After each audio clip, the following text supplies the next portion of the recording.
여러분, 절대 혼자 사시면서 이 15가지는 하지 마십시오.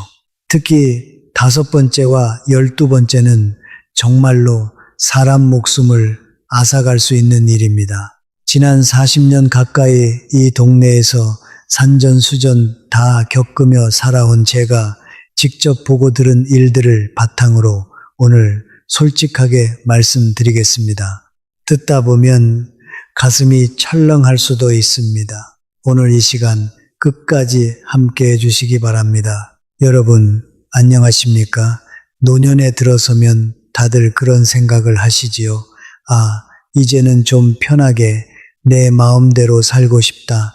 자식들 눈치 안 보고 내 시간에 내가 일어나고 내가 먹고 싶을 때 먹고. 그래서 저도 늘 주변 분들께 이런 말씀을 드립니다.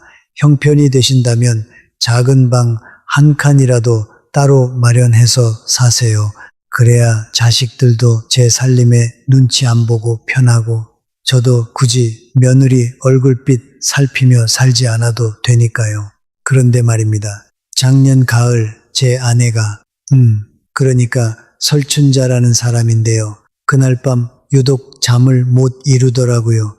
이리저리 뒤척이다가 결국 새벽 2시쯤 저를 가만히 깨우더니 눈에 눈물이 그렁그렁한 채로 이렇게 묻는 겁니다. 여보, 만약에 나중에 우리 둘 중 하나만 남으면 어떡해요?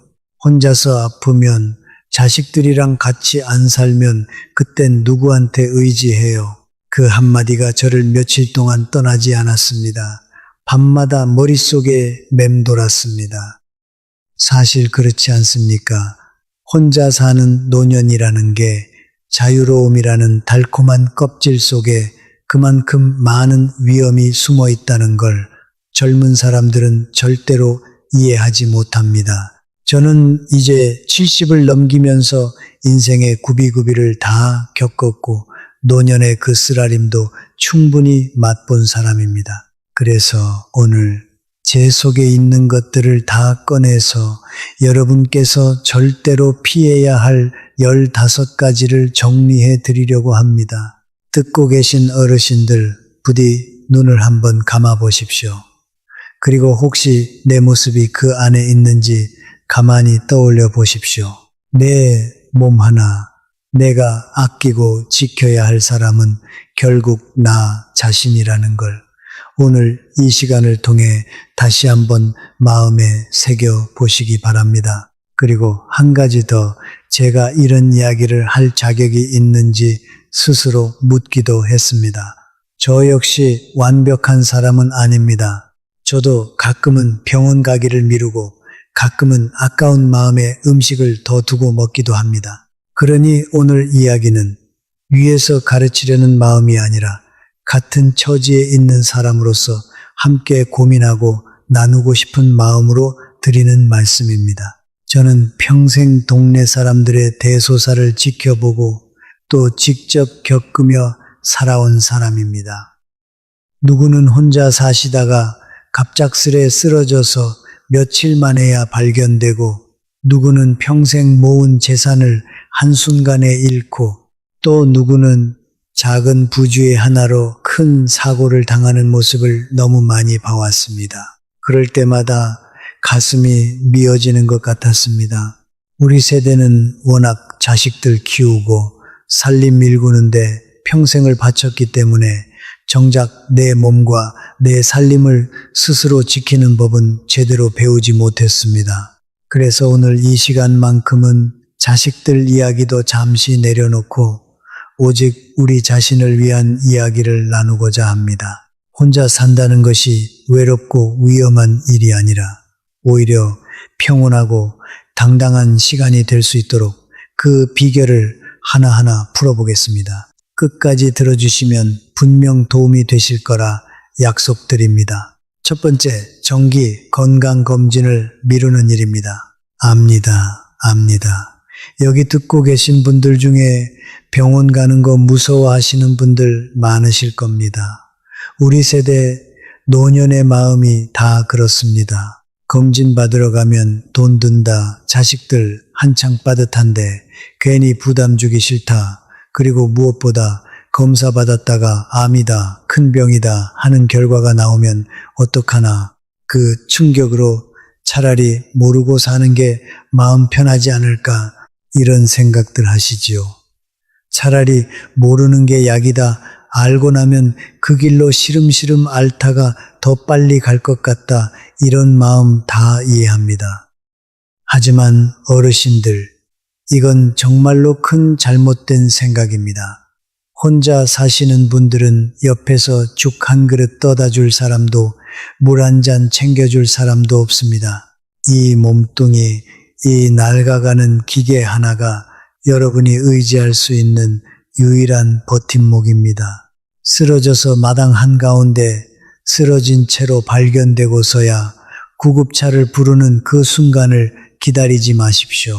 대한노인의학회에서 발표한 자료를 보면 혼자 거주하는 65세 이상 가운데 정기 검진을 한 해에 한 번도 받지 않는 비율이 거의 40%에 가깝다고 합니다. 그리고 그 가운데 상당수가 이미 진행된 상태에서야 병을 발견하게 됩니다. 국민건강보험공단 통계로도 조기에 발견했을 때와 늦게 발견했을 때 치료비 차이가 5배 가까이 난다는 결과가 있습니다. 검진은 비용이 듭니다. 하지만 그 비용은 결국 여러분의 존엄을 지키는 비용입니다. 병을 미리 알아야 약을 조절하고 식습관을 바꾸고 내 발로 걸어다니고 내 손으로 밥을 떠먹을 수 있는 시간을 늘릴 수 있습니다. 반대로 모르고 지나가다가 쓰러지면 그 다음부터는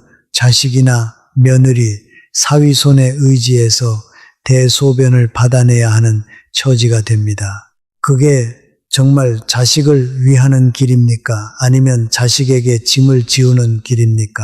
저랑 가까이 지내는 이웃 영감님이 한 분 계십니다.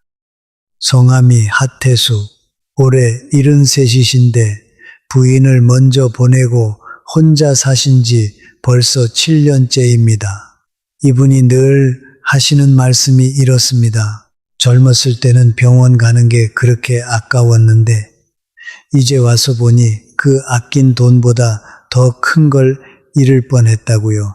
몇 해 전 혈압약을 타러 갔다가 의사가 권해서 마지못해 받은 검진에서 신장 기능이 많이 떨어진 걸 발견했다고 합니다. 조금만 더 늦었으면 투석까지 갈 뻔했다고, 그 뒤로는 한 해도 거르지 않고 검진을 받으신다고 하셨습니다. 하태수 어르신은 그때를 떠올리며 이런 말씀도 하셨습니다. 검진을 받으러 가던 그날 아침까지도 속으로는 괜히 시간 낭비한다고 투덜거렸답니다.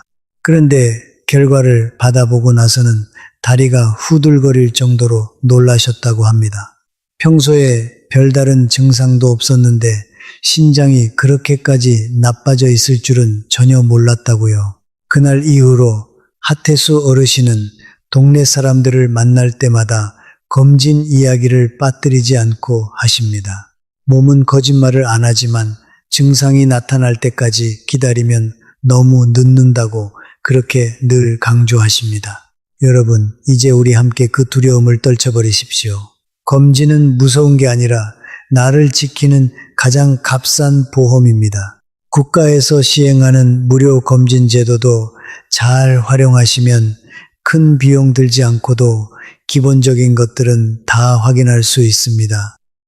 손주들과 더 오래, 더 건강하게 놀아주고 싶으시다면 오늘 당장 동네 보건소나 병원에 전화 한번 걸어보시는 게 첫걸음입니다. 사실 이 이야기를 하면서 저도 옛 생각이 났습니다. 저 역시 한때는 검진이라는 게 그렇게 미덥지 않았습니다. 젊었을 때야 어디 한 군데 아프다고 해도 그저 며칠 앓고 나면 낫는다, 이런 식으로 몸을 막 굴리며 살았습니다. 그런데 어느 순간부터 몸이라는 게 더는 그렇게 막 써도 되는 물건이 아니라는 걸 깨닫게 되더군요. 우리 세대는 참 이상하게도 자식 키울 때는 그렇게 병원에 데려가고 예방접종이며 검진이며 빠짐없이 챙겼으면서 정작 내 몸은 뒷전으로 미뤄두고 살았습니다. 이제는 우리 차례입니다. 자식들 다 키워놓았으니 이제는 우리가 우리 자신을 그렇게 돌봐줄 차례라는 말씀을 꼭 드리고 싶습니다. 그리고 한 가지 더 말씀드리고 싶은 게 있습니다. 검진을 받는다는 것이 단순히 병을 찾아내는 일만은 아닙니다. 정상이라는 결과를 받으면 그것 자체로 마음이 가벼워지고 한 해를 더 든든하게 살아갈 힘이 생깁니다. 반대로 무언가 이상이 발견되더라도 그건 끝이 아니라 시작입니다. 더 늦기 전에 손을 쓸 수 있는 기회를 얻은 것이니까요. 체면 때문에 혹은 남들이 호들갑이라 할까봐 검진을 미루는 분들도 계시던데 그 체면이라는 게 결국 건강을 잃고 나면 아무 소용이 없는 것이라는 걸 꼭 기억해 주시기 바랍니다. 두 번째, 마음대로 약을 드시는 일입니다.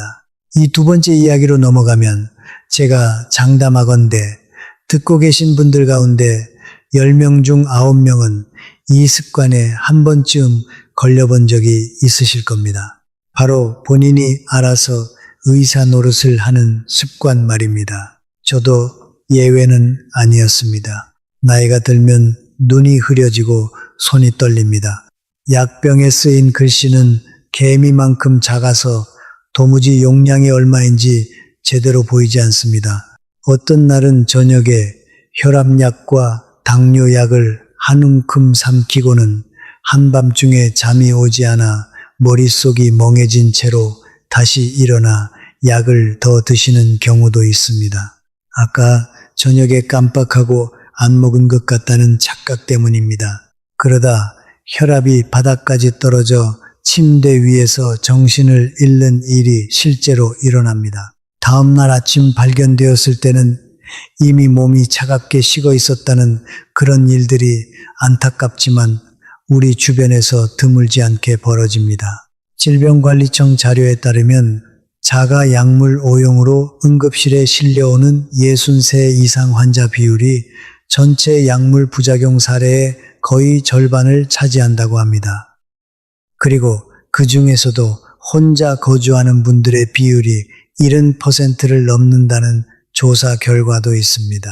거기에 더해서 운동하다 만난 동네분이나 옆집 아주머니가 귀에 속닥속닥 들려주는 민간요법, 이것도 정말 위험합니다. 제가 산에서 직접 캔풀을 다려 먹었더니 혈당이 뚝 떨어졌다.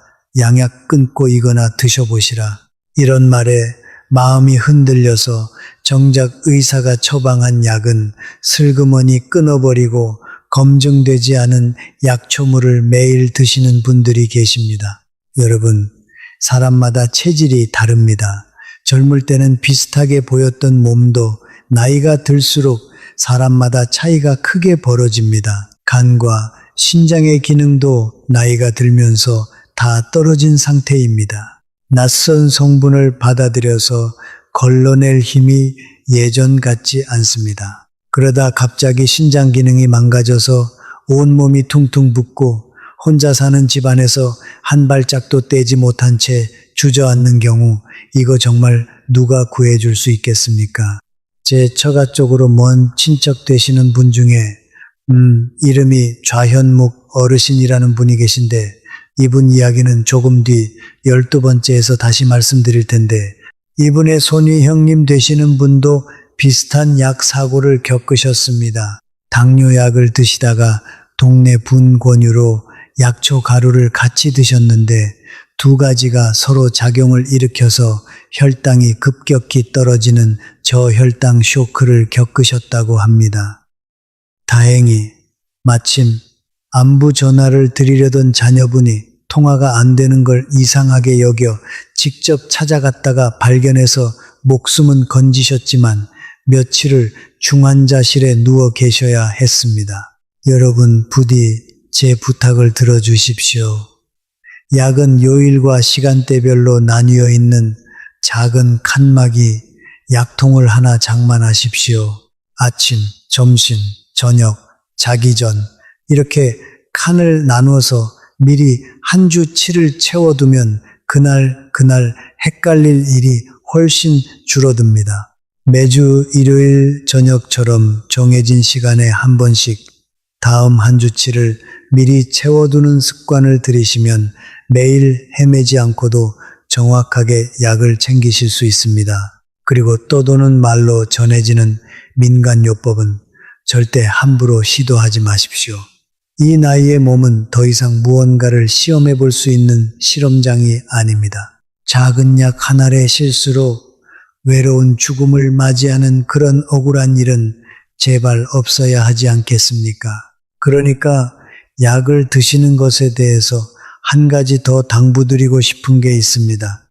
약을 드시다가 혹시 평소와 다른 증상, 가령 속이 메스껍거나 손발이 떨리거나 평소보다 유난히 눌림이 심하다 싶으시면 절대 혼자 판단해서 약을 더 드시거나 끊지 마시고 바로 자녀분이나 병원에 전화를 거십시오. 작은 변화를 무시하고 넘기다가 큰 사고로 이어지는 경우를 너무 많이 봐왔습니다. 우리 몸이 보내는 신호는 절대 가볍게 여길 게 아닙니다. 세 번째, 아까워서 버리지 못하는 병입니다. 이 세 번째 이야기는 솔직히 말씀드리면 여기 계신 많은 분들의 마음 깊은 곳을 건드릴지도 모릅니다. 우리 세대는 보릿 고개를 넘으며 자랐습니다. 감자 한 알, 고구마 한 조각도 형제끼리 나누고 밥그릇 바닥에 붙은 밥풀까지 긁어먹던 시절을 지나온 사람들입니다. 그러니 지금 와서 밥이 한 그릇 남았다, 어제 끓인 국이 좀 남았다 싶으면 그걸 버리는 게 마치 하늘에 죄를 짓는 것 같은 기분이 듭니다. 그래서 냉장고에 넣어두고 며칠을 두고 데워 먹습니다. 사나흘이 지나 음식이 꼬들꼬들 말라가고 시큼한 냄새가 나도 눈 감고 코 막고 꿀꺽 삼켜버리는 분들이 적지 않습니다. 여러분, 제가 아는 이웃 영감님 하태수 어르신 이야기를 들려드리겠습니다. 작년 초여름 이분이 거의 목숨을 잃을 뻔한 사고를 겪으셨습니다. 하태수 어르신은 자녀들이 다 도시로 나가 있어서 혼자 사십니다. 어느 날 생선을 졸여서 먹기 시작했는데 그게 아까워서 월요일 저녁부터 금요일 저녁까지 며칠에 걸쳐 계속 데워 드셨다고 합니다. 그날 밤 금요일 저녁이었지요. 식사를 마치고 자정쯤 되었을 때 갑자기 끔찍한 통증이 시작되었습니다. 누가 칼로 뱃속을 찌르는 듯한 통증이었다고 나중에 저한테 직접 말씀하셨습니다. 구토가 멈추지 않고 설사가 계속되어 몸이 흐물흐물 풀려버릴 정도였습니다.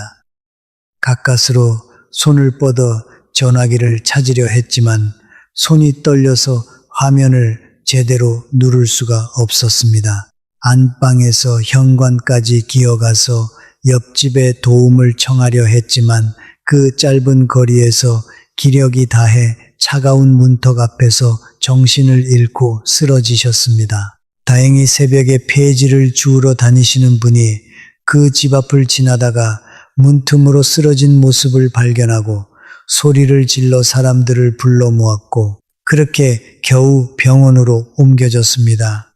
의사 말로는 30분만 더 늦었어도 탈수와 심장 쇼크로 위험할 수 있었다고 했습니다. 병실에서 의식을 되찾은 하태수 어르신은 제 손을 붙잡고 눈물을 흘리며 말씀하셨습니다.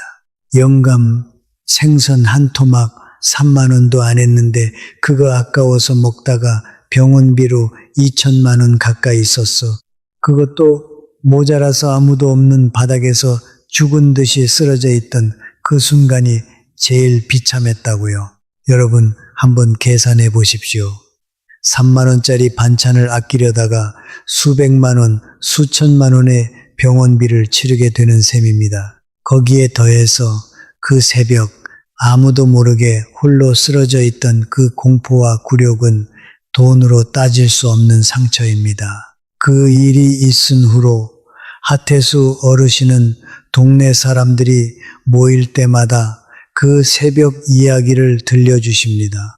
차가운 문턱에 쓰러져 정신을 잃어가던 그 순간 머릿속에 떠오른 건 오로지 자식들 얼굴이었다고 하셨습니다.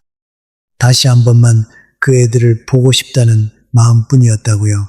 그 마음 하나가 다행히도 그분을 버티게 해주었고 결국 살아서 다시 자식들을 만날 수 있었습니다. 식품의약품안전처에서도 권고하기를 조리된 음식은 냉장 보관 기준으로도 보통 사흘을 넘기지 않는 것이 안전하다고 합니다. 그리고 혼자 사시는 경우에는 식중독이 와도 즉시 도움을 청하기 어려운 만큼 더욱 보수적으로 판단해야 한다고 강조합니다. 여러분, 음식을 버리는 게 아깝다는 그 마음, 우리 모두 충분히 이해합니다. 우리 세대 누구나 다 같은 마음일 겁니다. 하지만 그 마음 때문에 몸이 상하면 결국 더 큰 손해를 보는 건 자기 자신입니다. 상한 음식, 냄새가 조금이라도 이상한 음식은 마음 단단히 먹고 버리십시오. 그것이 진짜 절약입니다. 몸이 아파서 병원비로 몇 배를 쓰는 것보다 처음부터 깨끗하게 버리는 것이 결국 돈을 아끼는 길이라는 걸 꼭 기억해 주시기 바랍니다. 저도 사실 비슷한 경험이 있습니다. 몇 년 전에 김치찌개를 끓여놓고 일주일 가까이 데워 먹다가 배앓이를 한 적이 있었습니다. 그때 곰곰이 생각해 보았습니다. 제가 아낀 건 고작 반찬값 몇천 원이었습니다. 그 대신 며칠을 화장실 들락거리며 고생한 시간과 혼자 끙끙 앓아야 했던 그 외로움은 돈으로 도저히 환산이 안 되더군요. 그날 이후로 저는 음식을 조금씩만 만들어서 그날 새로 해먹는 습관으로 바꿨습니다. 처음에는 손이 좀 더 가도 며칠 지나고 보니 오히려 그게 더 마음 편하고 몸도 가벼워졌습니다. 네 번째, 넘어질까 무서워서 물조차 참는 일입니다. 혼자 사시는 분들이 마음속에 깊이 감춰둔 두려움이 하나 있습니다. 바로 밤중에 화장실 가는 일에 대한 두려움입니다. 한밤중 불도 제대로 안 켜진 어두운 방, 눈은 어른어른하고 다리는 휘청거립니다. 혹시라도 일어나다가 카펫에 발이 걸려 넘어지면 어떡하나. 그래서 고관절이 부러지면 평생 자리 보존하고 자식들이 번갈아 와서 똥오줌을 받아내야 하면 어떡하나. 이런 걱정이 듭니다. 그래서 많은 분들이 스스로 그 두려움을 다스리는 방법으로 택하는 것이 저녁 5시 이후로는 입에 물 한 방울도 대지 않는 겁니다. 국물도 조심스럽게 떠먹고 그렇게 해서 밤새 한 번도 안 깨고 푹 자려고 하시지요. 여러분, 그건 스스로를 해치는 일입니다. 이 나이가 되면 혈관은 이미 곳곳에 굳은 살이 끼고 혈관 안쪽에 기름때가 쌓여 있는 상태입니다. 밤이 되면 우리 몸의 혈류가 가장 느려지는 시간입니다. 저녁부터 다음날 아침까지 물을 거의 마시지 않으면 혈액이 마치 오래된 못에 고인 물처럼 끈적끈적하게 떠져집니다. 그러다 새벽 기온이 가장 떨어지는 그 시간에 굳어진 혈전이 심장이나 뇌의 혈관을 막아버리는 경우가 적지 않습니다. 새벽에 일어나는 뇌졸중이나 심근경색 사고 가운데 상당수가 이런 만성적인 수분 부족과 관련이 있다는 게 여러 연구에서 밝혀진 사실입니다. 혼자 사신다면 차라리 밤에 한 번 깨는 불편을 감수하는 게 목숨을 잃는 것보다 100배는 낫습니다. 목이 마르지 않으셔도 잠자리에 들기 전에 따뜻한 물을 작은 컵으로 반쯤이라도 드시는 습관을 들이십시오. 혹시 넘어질까 두려우시다면 침대 옆에 이동식 변기를 가까이 두시거나 자녀분께 부탁해서 복도와 화장실에 사람의 움직임을 감지해서 저절로 켜지는 작은 등을 달아두시는 것도 큰 도움이 됩니다. 발을 디디는 순간 환하게 불이 들어오면 넘어질 위험이 한층 줄어듭니다. 여러분, 다시 한번 말씀드립니다. 물을 참는 것이야말로 가장 조용한 형태의 자해입니다. 넘어질 걱정 때문에 혈관이 마르게 두지 마십시오. 목이 마른데도 참고 참는 그 습관이 결국 가장 무서운 새벽을 만든다는 걸 꼭 기억해 주시기 바랍니다. 그러니까 넘어지는 게 무서우시다면 물을 끊는 대신 다른 방법을 찾아야 합니다. 요즘은 야간 조명이라고 해서 사람이 가까이 가면 발밑만 살짝 비춰주는 작은 등이 몇천 원이면 살 수 있습니다. 또 화장실 가는 길에 손으로 잡고 갈 수 있게 작은 안전 손잡이를 벽에 붙여두는 것도 좋은 방법입니다. 이런 것들은 다 자식들한테 부탁하지 않고도 본인이 직접 인터넷이나 마트에서 구할 수 있는 그리 비싸지 않은 물건들입니다. 작은 투자로 큰 위험을 막을 수 있다면 그것이야말로 진짜 절약이 아니겠습니까? 다섯 번째, 너무 오래 앉아 있거나 누워 있는 일입니다. 자식들이 출가하고 혹은 평생을 함께한 배우자가 먼저 떠나고 나면 그렇게 넓던 집이 갑자기 텅 비고 차갑게 느껴지는 경험을 다들 하셨을 겁니다. 아침에 일어나서 대충 끼니를 때우고는 소파에 털썩 주저앉아 텔레비전을 뜹니다. 한 프로그램이 끝나면 다음 프로그램, 그 다음 프로그램, 이렇게 시간을 흘려보내며 그 소리로 집안의 정막을 채우려 합니다. 소파에 너무 오래 앉아 있어서 허리가 뻐근하면 다시 침대로 가서 누워 천장을 바라보며 시간을 흘려보냅니다. 여러분, 한번 떠올려 보십시오. 구석에 세워두고 쓰지 않는 기계는 시간이 지나면 녹이 슬고 체인이 끊어지고 망가집니다. 오래된 자전거를 마당 한쪽에 그대로 세워두면 어떻게 되는지 다들 보셨을 겁니다. 사람의 관절도 똑같습니다. 오래 앉아 있을수록 혈류가 막히고 관절 사이에 윤활액이 말라가고 척추뼈 사이에 가시 같은 돌기가 자라납니다.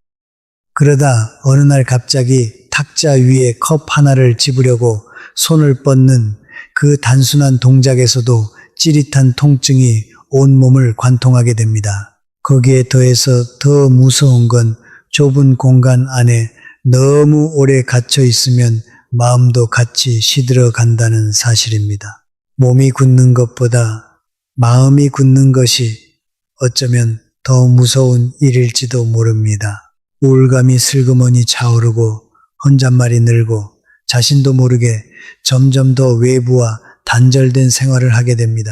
대한의학회 자료에 따르면 하루 평균 좌식 시간이 8시간을 넘는 노년층의 경우 우울 증상을 겪을 위험이 그렇지 않은 경우에 비해 거의 2배 가까이 높아진다는 조사 결과가 있습니다.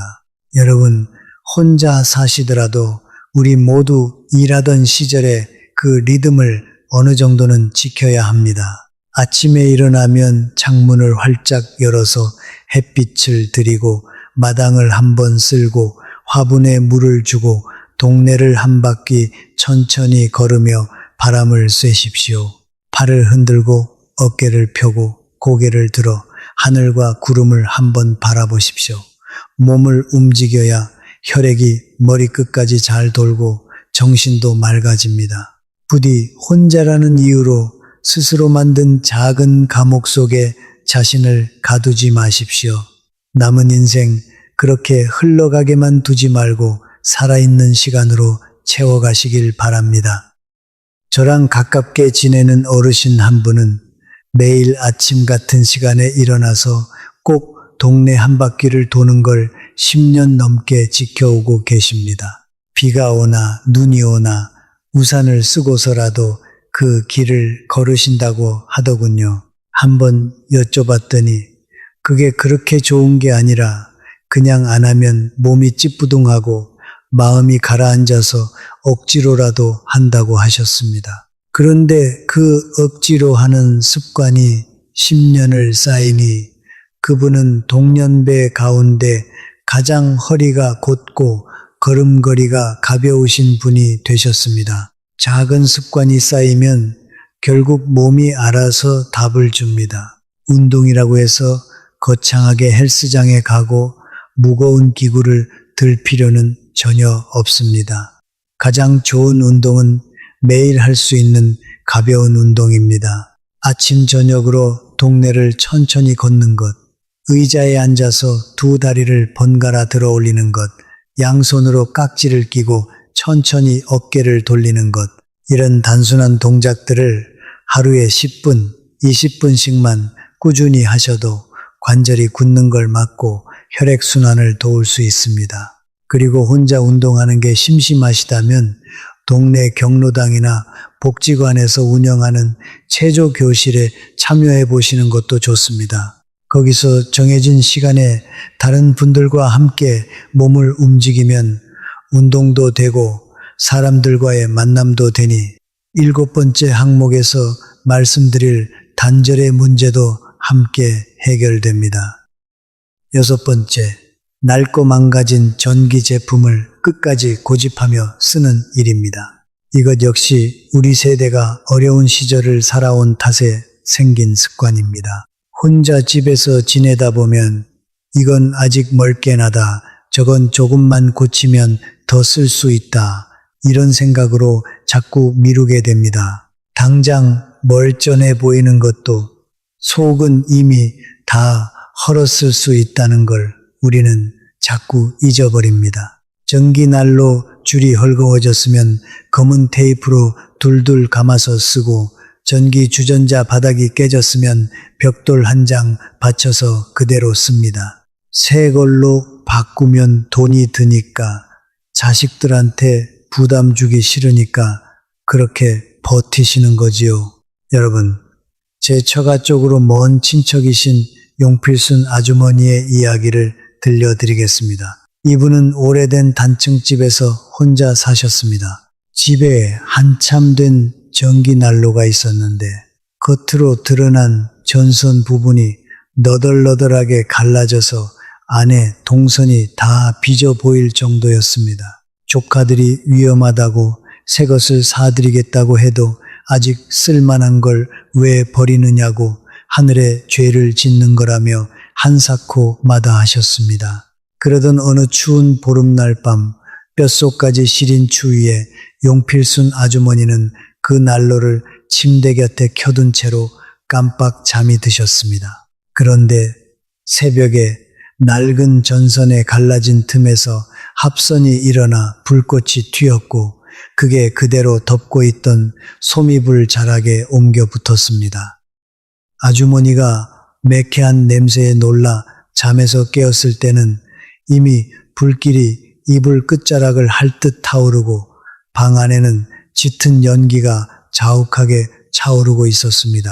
기침을 토하며 정신없이 열쇠를 찾아 문을 열려 했지만 나이든 손은 떨리고 매운 연기에 눈이 따가워서 도무지 앞을 볼 수 없었습니다. 오래되어 뻑뻑해진 문고리는 잘 돌아가지도 않아서 아주머니는 절망 속에서 비명을 질렀습니다. 다행히도 늦은 시간까지 잠을 이루지 못하던 이웃이 매캐한 냄새를 맡고 달려와 도끼로 문을 부수고 안으로 들어가 아주머니를 끌고 나왔습니다. 목숨은 건졌지만 왼팔에 3도 화상을 입어서 살땜이 오그라들어 지금까지도 흉터로 남아 있습니다. 병원에서 몇 달을 입원하며 피부 이식 수술까지 받으셔야 했고 그 뒤로도 한참 동안 팔을 제대로 쓰지 못해 숟가락질도 조카들의 도움을 받아야 했습니다. 용필순 아주머니는 지금도 그 밤을 떠올리면 몸이 떨린다고 하십니다. 아끼려던 그 낡은 난로 하나가 평생을 일궈온 몸과 자존심까지 다 앗아갈 뻔했던 것입니다. 여러분, 불과 전기는 사람을 가려가며 봐주지 않습니다. 한밤중 갑작스러운 화재는 건장한 청년도 정신없이 도망쳐야 하는 사고입니다. 그런데 거동이 불편한 어르신이 더구나 혼자 사시는 분이 그런 사고를 당한다면 얼마나 위험하겠습니까? 전선이 헐어서 속살이 드러나거나 콘센트가 헐거워서 자꾸 스파크가 튀거나 오래되어 열이 과하게 나는 전기 제품이 있다면 미련을 버리고 바로 폐기하셔야 합니다. 새 제품값 몇만 원, 몇십만 원을 아끼려다가 평생 목숨과 몸을 거는 그런 도박은 절대 하지 마시기 바랍니다. 가전제품뿐만 아니라 가스를 쓰는 보일러나 난방기구도 마찬가지입니다. 몇 해에 한 번씩은 자녀분이나 동네 전기기술자분께 부탁해서 집안 전선과 가스 배관 상태를 한번 점검 받으시는 것도 좋습니다. 비용이 조금 든다 해도 그 점검 한 번이 큰 사고를 막아주는 든든한 보험이 되어줄 것입니다. 7번째, 스스로를 세상과 단절시키는 일입니다. 사람으로 태어나 가장 두려운 감정 가운데 하나가 버림받았다는 느낌일 겁니다. 누구나 그런 두려움을 마음 한구석에 안고 살아갑니다. 그런데 그보다 더 무서운 건 스스로 자신을 세상으로부터 떼어놓는 것입니다. 자식들이 결혼해서 따로 나가 살게 되면 많은 어르신들이 묘한 서글픔과 위축감을 느끼십니다. 남들 집은 북적북적한데 우리 집만 조용하다 싶으면 괜히 사람들 만나는 것조차 꺼려지고 이웃이 같이 체조하러 가자고 해도 손을 내젓고 경로당에서 모임이 있다고 해도 몸이 안 좋다는 핑계로 빠지게 됩니다. 그렇게 문을 닫고 지내다 보면 어느새 깊은 침묵 속으로 가라앉게 됩니다. 여러분, 옛말에 이런 말이 있습니다. 먼 친척보다 가까운 이웃이 더 낫다. 혼자 사실수록 오히려 마음을 더 열고 주변 사람들과의 인연을 넓혀가셔야 합니다. 생각해 보십시오. 어느 날 아침 갑자기 몸에 마비가 와서 침대에서 꼼짝 못하게 되었을 때 평소에 사람들과 어울려 지내셨다면 며칠째 마당 청소하는 모습이 안 보인다며 이웃분이 이상하게 여기고 안을 들여다볼 것입니다. 그 순간이 바로 목숨을 구하는 순간이 됩니다. 그런데 평소 문을 꼭 닫고 사람들과 발길을 끊고 지내셨다면 사흘이고 나흘이고 그렇게 누워 계셔도 다들 그저 출타하셨나 보다 여길 뿐입니다. 자존심, 서글픈 마음 다 내려놓으십시오. 먼저 인사를 건네는 것부터 시작하셔도 좋습니다. 아침에 마당을 쓸다가 지나가는 이웃에게 가벼운 안부 한마디를 건네는 것, 그것만으로도 충분합니다. 동네 모임에 나가시고 저녁이면 의자를 들고 골목에 나가 바람을 쐬며 동네 친구들과 차 한 잔 나누십시오. 웃음소리와 말소리가 있어야 마음이 가벼워지고 그것이 곧 더 긴 수명으로 이어집니다. 스스로 자신을 가두는 일은 곧 고독이라는 무덤을 스스로 파는 것과 같습니다. 우리 어르신들 가운데는 자식들 보기에 너무 처량해 보일까봐 모임에 나가는 것조차 부끄러워하시는 분들도 계십니다. 하지만 그건 체면을 차리려다 오히려 건강과 안전을 잃는 셈입니다.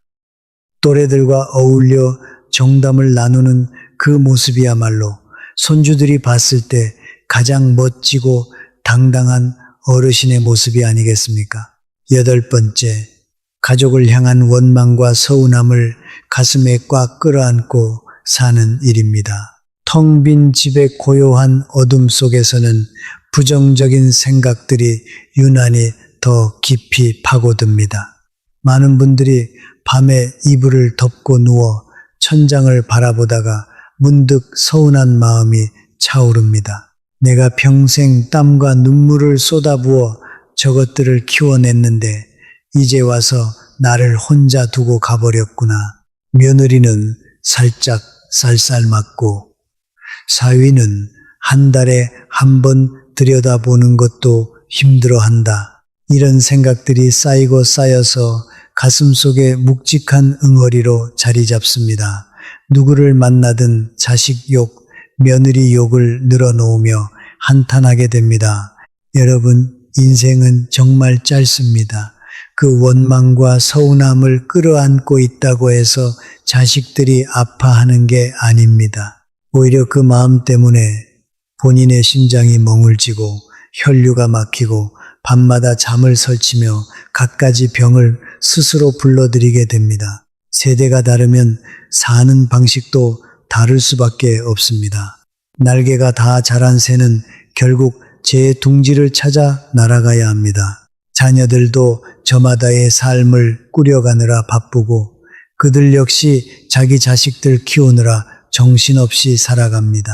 항상 부모 곁에 붙어 있을 수는 없는 노릇입니다.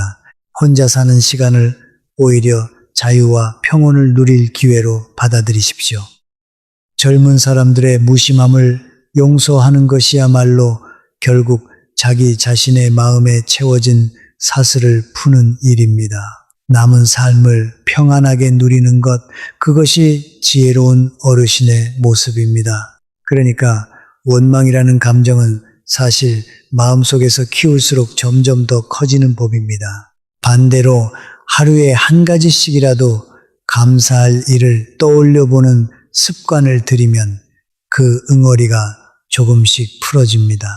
아침에 따뜻한 햇살이 들어오는 것, 손주가 보낸 짧은 문자 한 줄, 이런 작은 것들에 마음을 두는 연습을 해 보시기 바랍니다. 9번째, 자극적이고 부정적인 소식만 계속 들여다보는 일입니다. 예전에는 휴대전화가 없으니 답답하기는 했지만 그만큼 마음도 단순했습니다. 요즘은 자식들이 사들인 스마트폰 덕분에 혼자 있는 시간 내내 손에서 휴대전화를 놓지 않게 됩니다. 그런데 요즘 누리소통망의 알고리즘이라는 게 참 묘합니다. 한번 살인이나 강도, 사기 같은 뉴스를 클릭하면 그 뒤로 비슷한 내용만 계속 화면에 띄워줍니다. 사기 사건, 끔찍한 강력 범죄, 무서운 암 발병 소식, 이런 것들이 끊임없이 밀려듭니다. 제가 아는 한 부인은 매일 몇 시간씩 그런 자극적인 영상만 들여다보다가 결국 바깥에 나가는 것조차 무서워하게 되셨습니다. 동네 슈퍼에 갈 때도 누가 따라오는 것 같다며 자꾸 뒤를 돌아보고 결국에는 자녀분이 모시고 병원에 가서 상담까지 받으셔야 했습니다. 자꾸 그런 것들만 보다 보면 마음속에 막연한 공포와 의심이 자라납니다. 밖에 나가서 사람을 봐도 혹시 사기꾼은 아닐까 의심하게 되고 어디서 봤다는 이 채소를 먹으면 암에 걸린다더라. 저 음식을 먹으면 뇌졸중이 온다더라. 이런 말에 휘둘려 멀빼란 음식까지도 입에 대지 못하고 두려움에 떱니다. 혼자 사는 시간은 원래도 사람의 정과 위로가 부족한 시간입니다. 그런데 그 위에 부정적이고 두려운 정보를 끊임없이 머릿속에 쏟아 붓는다면 정신이 버텨낼 재간이 없습니다. 혈압이 슬그머니 치솟고 한밤중에 심장이 쿵쿵거리는 일이 잦아지면서 병이 깊어집니다. 휴대전화를 정리해 보십시오. 여유 시간이 생기면 마음을 웃게 해주는 코미디 프로그램을 보거나 잔잔한 음악을 틀어두거나 마음을 차분하게 해주는 좋은 말씀을 들으십시오. 내 마음을 즐겁고 평안하게 만들어주는 것들만 가까이 하십시오. 휴대전화는 즐거움을 위한 도구가 되어야 합니다. 그것을 스스로의 평화를 갈아먹는 독약으로 만들지 마십시오. 자녀분께 부탁해서 보고 싶은 채널이나 즐거운 영상만 따로 모아두는 방법도 있습니다. 요즘은 그렇게 화면을 정리해주는 기능도 있다고 하니 손주에게 한번 부탁해 보시는 것도 좋겠습니다. 그리고 부정적인 정보와 늘 함께 따라오는 문제가 또 하나 있습니다. 바로 잠을 설치는 일입니다. 밤늦게까지 휴대전화를 들여다보다가 마음이 어지러워지면 그대로 잠자리에 들어도 머릿속이 복잡해서 좀처럼 잠이 오지 않습니다. 혼자 사시는 분들 가운데 불면증을 겪는 비율이 유독 높다는 것도 어쩌면 이런 습관과 관련이 있을지 모릅니다. 잠은 우리 몸을 회복시키는 가장 중요한 시간입니다. 잠을 제대로 못 자면 면역력이 떨어지고 마음도 더 불안정해지고 낮 동안 집중력도 흐려집니다. 혼자 사실수록 더더욱 규칙적인 잠자리 습관이 필요합니다. 간단한 방법을 알려드리겠습니다. 잠자리에 들기 1시간 전부터는 휴대전화를 멀리 두십시오. 대신 따뜻한 물로 가볍게 씻거나 잔잔한 음악을 들으며 마음을 가라앉히십시오. 매일 같은 시간에 잠자리에 들고 같은 시간에 일어나는 습관을 들이면 몸이 그 리듬을 기억해서 점점 더 잠들기가 쉬워집니다. 그리고 낮 동안 짧게라도 산책을 하시면 밤에 훨씬 더 깊은 잠을 이루실 수 있습니다. 잠을 잘 자야 마음도 건강하고 몸도 건강합니다.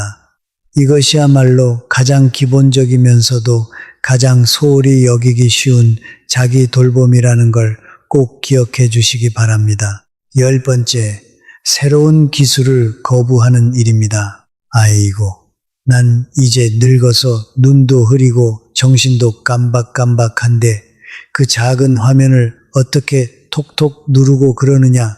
그냥 전화 걸고 받는 옛날식 폴더폰 하나면 충분하다. 이렇게 단호하게 말씀하시는 분들이 적지 않으실 겁니다. 자녀가 스마트폰 쓰는 법을 가르쳐 드리려 해도 손사래를 치며 거절하시지요. 여러분, 그거는 아쉬운 선택입니다. 지금 이 시대에 혼자 사시는 분들에게 스마트폰은 단순히 전화를 거는 도구가 아닙니다.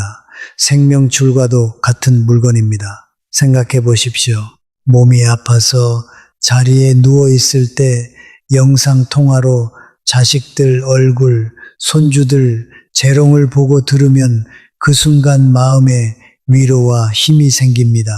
혹시 길을 잃거나 부엌에서 의식을 잃는 일이 생긴다면 휴대전화의 위치 추적 기능 덕분에 가족이 즉시 위치를 파악해서 경찰에 신고하고 구조를 받을 수 있습니다. 복잡한 게임이나 어려운 기능은 배울 필요 없습니다. 자녀나 손주에게 부탁해서 가장 기본적인 기능들만 익히십시오. 영상 통화하는 법, 음성으로 문자를 보내는 법, 긴급 연락처를 등록해서 한 번만 누르면 곧장 연결되도록 설정하는 법, 이런 것들만 알아도 세상과 연결되는 끈이 훨씬 더 단단해지고 외로움도 그만큼 줄어듭니다. 고집을 버리고 한 걸음 다가가 보시기 바랍니다. 저도 처음에 스마트폰을 받았을 때는 손가락이 자꾸 헛돌고 화면이 잘못 눌려서 짜증이 났습니다. 그런데 며칠만 손주가 옆에서 차근차근 가르쳐주니 금방 익숙해졌습니다. 지금은 오히려 그 작은 화면 속에서 자식들 얼굴을 보는 게 하루의 가장 큰 즐거움이 되었습니다. 11번째, 많은 돈이나 금을 베개 밑에 숨겨두는 일입니다. 저희 세대 노년에게는 좀 우습기도 하면서 동시에 정말 위험한 습관이 하나 있습니다. 은행을 그다지 믿지 못하는 마음 말입니다. 돈을 어디 맡겨놓느니 내 눈앞에 내 손이 닿는 곳에 두는 게 훨씬 안심이 된다고 생각하시는 분들이 적지 않습니다. 그래서 평생 모은 노후 자금이나 자식들이 명절에 챙겨준 용돈을 차곡차곡 금으로 바꿔서 혹은 비닐로 몇 겹씩 싸서 침대 아래나 장롱 깊숙한 곳에 숨겨두십니다. 가끔 사람이 없을 때 슬며시 꺼내서 만져보고 세어보면 마음이 든든해지고 그래야 잠도 잘 오신다고 하지요. 어떤 분들은 그 돈을 여러 군데로 나누어 숨기기도 합니다. 장롱 속 부엌 항아리 및 심지어 마당 한 구석에 묻어두는 경우도 있다고 들었습니다. 그런데 그렇게 여러 곳에 나누어 두면 오히려 본인이 어디에 무엇을 숨겼는지 깜빡 잊어버리는 일도 생깁니다. 나중에 자식들이 유품을 정리하다가 우연히 발견하는 경우도 있고 끝내 찾지 못하고 그대로 사라지는 경우도 있다고 합니다. 여러분, 그건 사실 여러분 자신의 집안에 시한폭탄을 하나 놓아두는 것과 같습니다. 믿기 어려우시겠지만 사실입니다. 요즘 도둑들은 영리하고 치밀합니다. 어느 집에 어르신 한 분만 혼자 사시는지 거동이 불편하고 반항할 힘이 약한지를 미리 살피고 노립니다. 그런 집들이 재산을 쌓아두는 경향이 있다는 것도 다들 알고 접근합니다. 한밤중에 문을 따고 들어와 흉기를 들이대며 위협하면 여러분이 무슨 힘으로 맞서겠습니까? 가지고 있던 걸 다 내주고도 목숨을 잃을까 두려워 떨어야 하는 그런 상황이 벌어질 수 있습니다. 노후 자금은 우리의 피와 땀입니다. 그것 때문에 더 큰 화를 자초할 필요가 없습니다. 예금이나 큰 금액의 현금, 금붙이는 마음을 굳게 잡고 은행에 맡기십시오. 통장은 안전한 곳에 따로 보관해 두고 은행에 맡겨두면 매달 조금씩 이자도 붙어서 과일 한 봉지 사드실 여유도 생깁니다. 또 베개를 높이 베고 편안하게 잠드실 수 있습니다. 밖에서 작은 소리만 나도 가슴이 철렁 내려앉는 그런 불안한 밤을 더는 보내지 않으셔도 됩니다. 혼자 사신다면 안전이 무엇보다 우선되어야 합니다. 사실 은행에 맡겨둔다고 해서 손해볼 일은 전혀 없습니다. 오히려 적금이나 예금 상품 가운데는 매달 조금씩이라도 이자가 쌓여서 명절에 손주들 용돈을 줄 때 보탬이 되기도 합니다. 집에 쌓아두면 그저 먼지만 앉을 돈이 은행에서는 조금씩이라도 불어난다는 사실을 꼭 기억하시기 바랍니다. 12번째, 무턱대고 돈을 빌려주거나 보증을 서는 일입니다. 이 12번째는 제가 정말 가슴에 새기고 또 새겨서 여러분께 전해드리고 싶은 쓰라린 교훈입니다. 우리 어르신들은 마음이 여리고 정이 많아서 남이 눈물 흘리며 사정하는 말을 들으면 도무지 외면하지 못하십니다. 친척이나 잘 아는 사람이 찾아와 사업이 잘 안 된다고 한탄하거나 투자만 하면 이자가 높게 들어온다는 달콤한 말을 들으면 마음이 흔들리고 가슴이 어지러워집니다. 그래서 결국 평생 모은 통장을 깨고 마지막 노후 자금까지 다 내어주게 되는 일이 벌어집니다. 제가 평생을 친구로 지낸 좌현묵이라는 분의 이야기를 들려드리겠습니다. 이분은 평생 농사일과 작은 장사를 하며 한 푼 두 푼 아껴서 1억 원 가까운 돈을 모으셨습니다.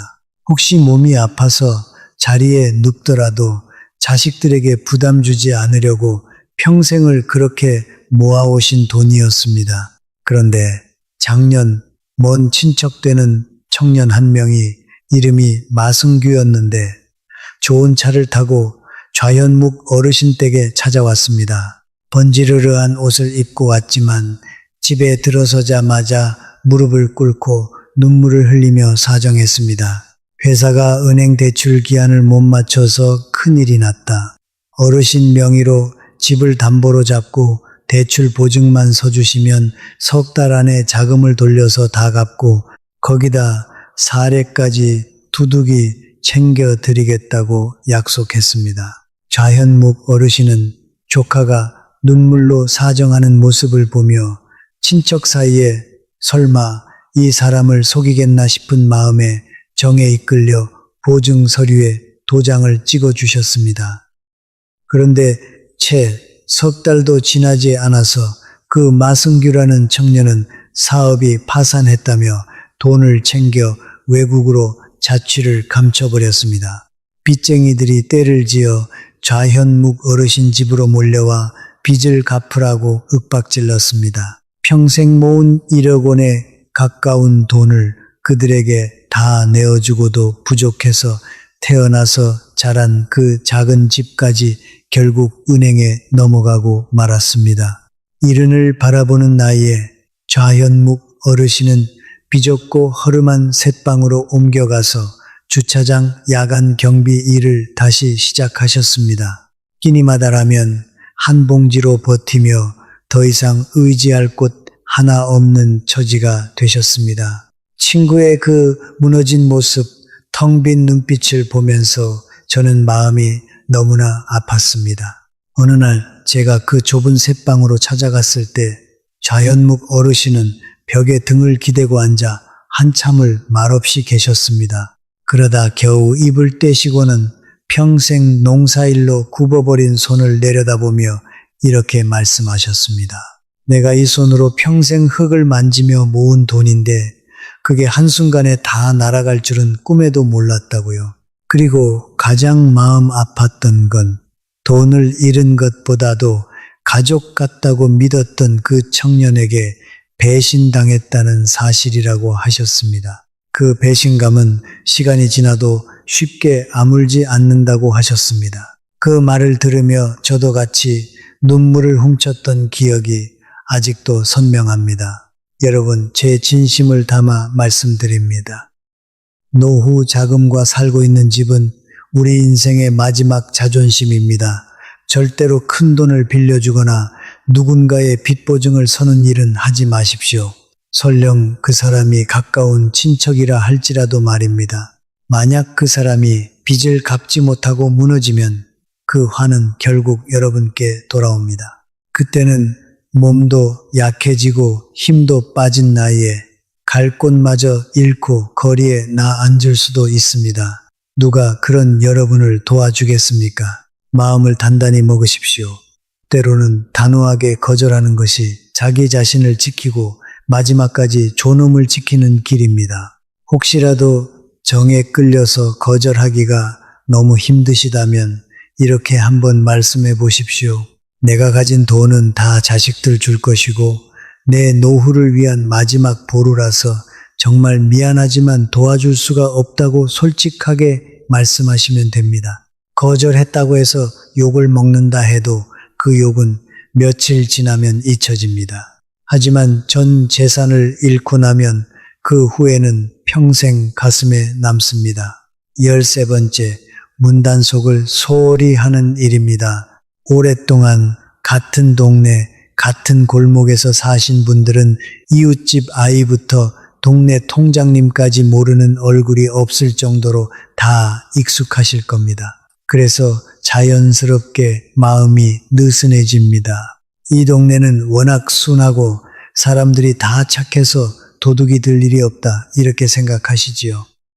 그래서 잠자리에 들 때 창문은 바람이 들어오라고 살짝 열어두고 현관문도 그저 헐거운 빗장 하나만 걸어두고 잠이 듭니다. 하지만 여러분, 우리가 순박하게 산다고 해서 세상이 다 그렇게 순박한 건 아닙니다. 어두운 그늘 속에 숨어 사는 사람들은 동네가 순한지 험한지를 가리지 않습니다. 아주 짧은 순간의 부주의로 한밤중에 문이 열리고 누군가가 들어올 수 있습니다. 상상해 보십시오. 깊은 밤 침대 머리맡에 시커먼 그림자가 우뚝 서서 차가운 흉기를 들이대며 소리도 내지 말라고 위협하는 그 순간을 말입니다. 연약해진 목소리로 도움을 청한들 두꺼운 담벼락 너머 이웃집까지 그 소리가 닿을 수 있겠습니까? 절대로 안심하지 마십시오. 잠자리에 들기 전 불을 끄기 전에 반드시 집안을 한 바퀴 둘러보는 일을 습관으로 만드십시오. 욕실 창문 걸쇠부터 현관 자물쇠까지 손으로 직접 당겨보고 철컥 소리가 분명하게 들리는지 확인하십시오. 그렇게 단단한 잠금 장치 몇 겹으로 스스로를 지키는 것이 혼자 사는 사람이 갖춰야 할 가장 기본적인 안전입니다. 요즘은 현관문에 작은 보조 자물쇠나 도어 체인을 추가로 다는 것도 큰돈 들지 않고 효과가 좋습니다. 또 창문에는 방범창을 달아두면 한층 더 안심하고 잠드실 수 있습니다. 이런 작은 장치들이 모여서 든든한 울타리가 되어줍니다. 14번째, 긴급 연락처 목록을 만들어두지 않는 일입니다. 여러분께 한번 여쭤보겠습니다. 조용히 한번 떠올려 보십시오. 지금 머릿속에 몇 개의 전화번호가 떠오르십니까? 아마 자신있게 말씀하실 겁니다. 큰아들 번호, 막내딸 번호, 옆집 번호, 그 정도는 다 외우고 있다고요. 종이에 적어두는 건 무슨 별스러운 짓이냐고 손사래를 치실 분도 계실 겁니다. 맞습니다. 정신이 또렷하고 몸이 건강할 때는 그 번호들이 다 기억나실 겁니다. 하지만 여러분은 위급한 순간이 어떤지 아직 경험해보지 못하셨을 겁니다. 가슴이 조여드는 심근경색의 통증이 갑자기 찾아오거나 혈압이 200을 넘어 솟구쳐서 손발이 떨리고 통제가 안 될 때 머릿속이 핑 돌면서 텅 비어버리는 그 순간 말입니다. 휴대전화를 손에 쥐어도 눈앞이 흐릿해서 숫자가 잘 보이지 않고 그렁그렁한 기억력은 그 순간 완전히 멈춰버립니다. 그럴 때 누구한테 전화를 걸어야 할지 떠올리지 못한 채로 점점 의식이 가물가물해진다면 그 후회는 너무 늦습니다. 지금 당장 이 일을 해 두십시오. 오늘 당장 지금 이 영상을 다 보신 뒤에라도 바로 시작하시기 바랍니다. 자녀분께 부탁해서 글씨를 크고 또렷하게 인쇄한 종이 한 장을 만들어 주십시오. 응급실 연락처, 동네 파출소 번호, 큰아들과 작은딸의 전화번호, 가까운 이웃의 전화번호를 적어서 침대 머리막 벽에 테이프로 붙여두십시오. 거실 전화기 옆에도 똑같은 종이를 한 장 더 붙여두십시오. 아무리 정신이 혼미하고 눈앞이 어지러운 순간이라도 그 종이에 적힌 글자만 보면 누구에게 손을 뻗어야 할지 알 수 있습니다. 이것이야말로 위기의 순간에 목숨을 구해줄 부적과 같은 종이입니다. 저는 이 종이를 냉장고 문에도 한 장 붙여두라고 권하고 싶습니다. 혹시 부엌에서 쓰러지는 일이 생기더라도 정신이 들었을 때 가장 먼저 눈에 들어오는 곳이 냉장고이기 때문입니다. 작은 준비 하나가 큰 차이를 만든다는 걸 꼭 기억해 주십시오. 그리고 한 가지 더 말씀드리고 싶은 것이 있습니다. 이것도 꼭 알아두셔야 할 정보입니다.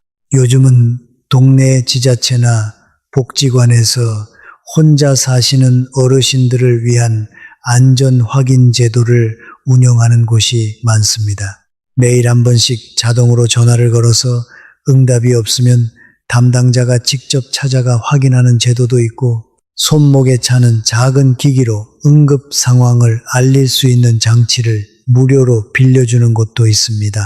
이런 제도가 있다는 것조차 모르고 지나치시는 분들이 정말 많습니다.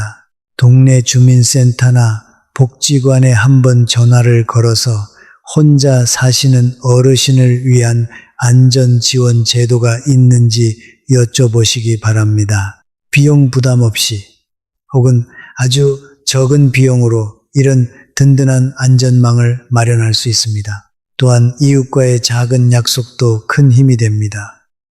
예를 들어 매일 아침 창문 커튼을 열어두는 것을 신호로 정해두면 옆집에서 그 커튼이 닫혀 있는 걸 보고 무슨 일이 있나 살펴볼 수 있습니다. 혹은 매일 같은 시간에 마당을 한번 나오는 습관을 정해두고 이웃에게 슬쩍 알려두는 것도 좋은 방법입니다. 이렇게 서로 무언의 신호를 정해두면 큰 부담 없이도 서로를 지켜줄 수 있는 든든한 안전망이 만들어집니다. 이 모든 것들이 합쳐져야 비로소 온전한 안전이 만들어집니다. 종이에 적힌 연락처, 구급함, 그리고 이웃과 제도가 만들어주는 든든한 그물망, 이 세 가지가 함께 있어야 혼자 사는 삶도 두렵지 않은 삶이 됩니다. 15번째, 집안에 가정용 구급함을 마련해 두지 않는 일입니다. 많은 어르신들이 운명에 맡기는 마음으로 살아갑니다. 아프면 동네 보건소에 가면 되지 굳이 집에 약이며 거즈며 챙겨둘 필요가 있느냐고 생각하시지요. 그런 마음 저도 한때는 똑같았습니다.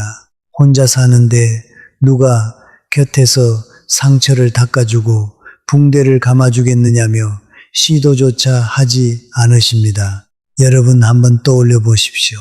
새벽 2, 3시 갑자기 물컵을 깨뜨려서 그 유리 조각에 발 뒤꿈치가 깊게 베이고 피가 줄줄 흘러내리는 순간을 말입니다.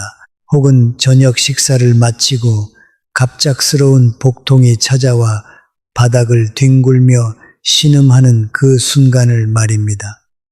그 시간 비바람이 몰아치는 그런 밤이라면 어느 약국이 문을 열어서 해열제나 거즈를 팔아줄 수 있겠습니까?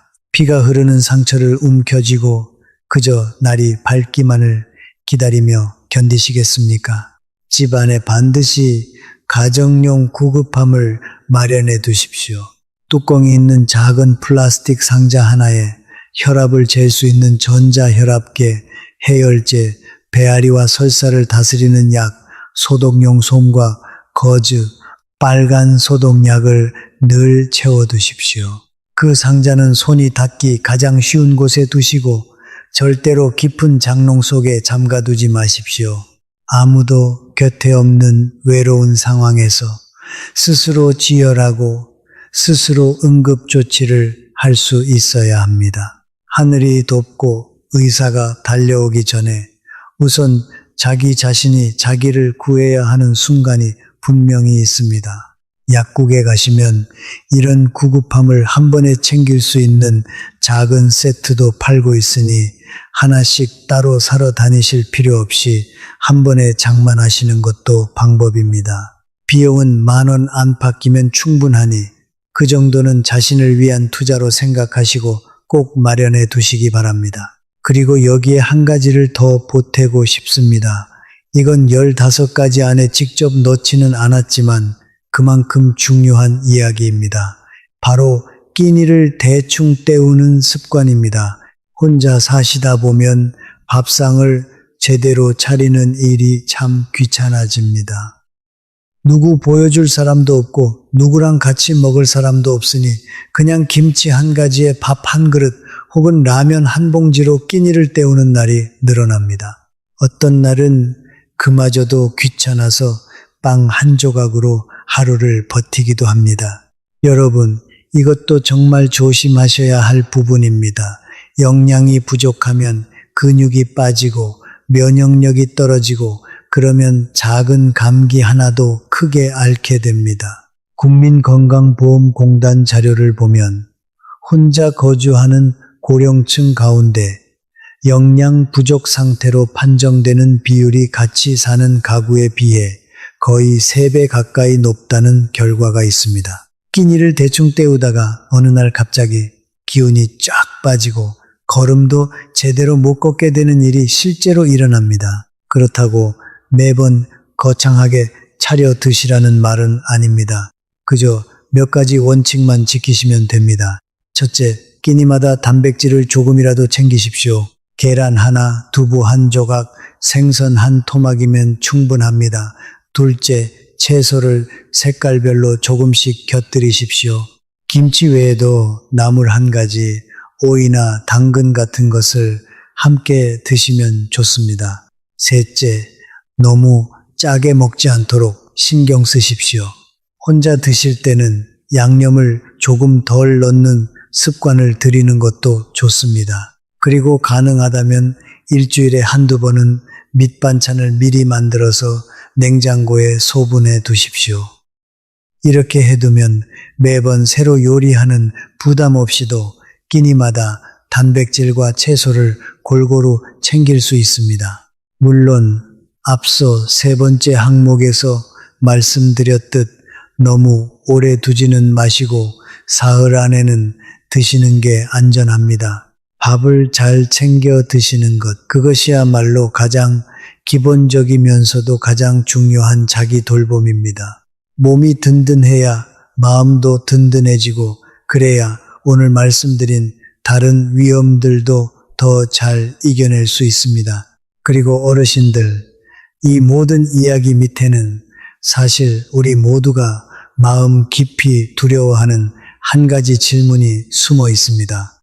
바로 혹시 아무도 모르게 혼자 세상을 떠나게 되면 어쩌나 하는 두려움입니다.